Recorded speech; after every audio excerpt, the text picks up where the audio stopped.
சாயந்தரம் ஆனதுமே வீட்டில் போர் அடிக்குதுன்னு பைக் எடுத்துகிட்டு கிளம்புனதுக்கு எங்கள் வீட்டுக்காரர் சொன்னார், எனக்கு தண்டத்துக்கு 200 ஆக்கிட்டீங்கன்னு. ஏன்னா ஒரு பெட்டி கடைக்கு போய் 200 ஸ்நாக்ஸ் வாங்கி தின்றது நாங்களாக மட்டும்தான் இருக்கோம். நல்லாவே ஸ்நாக்ஸ் வாங்கி சாப்பிட்டாச்சு. அதோட தூங்கியாச்சு. காலையில் எழுந்திரிச்சா செம்ம பசி. இப்போ சமைக்கலாம் டைம் இல்லை. எனக்கு வெண்பொங்கல் வாங்கி கொடுங்கன்னு கேட்டேன். என் மாமனார் வாங்கி கொடுத்தாரு.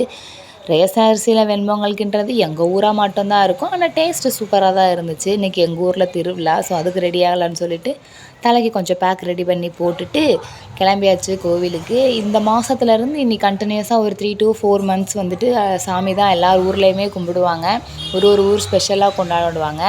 எங்கள் ஊரில் இந்த மாதமே ஸ்டார்ட் பண்ணிட்டாங்க. உங்கள் ஊர்லலாம் ஸ்டார்ட் பண்ணிட்டாங்கன்னு மறக்காமல் கமெண்ட் பண்ணுங்கள். சின்ன குழந்தைங்க முதற்கொண்டு சூப்பராக சாமியாடி நல்லா செலிப்ரேட் பண்ணியிருந்தோம். இதுக்கடுத்து நான் அப்படியே எங்கள் வீட்டுக்கு போயிட்டேன். எங்கள் வீட்டுக்கு போனதுக்கப்புறம் என்ன நடந்துச்சு அப்படின்றத நான் இன்னொரு விலாகில் நான் வந்துட்டு காட்டுறேன். உங்கள் ஊர்லலாம் எப்படி எப்படி சாமி கும்பிட்டீங்க அப்படின்ட்டு மறக்காமல் கமெண்ட் பண்ணுங்கள். சப்ஸ்கிரைப்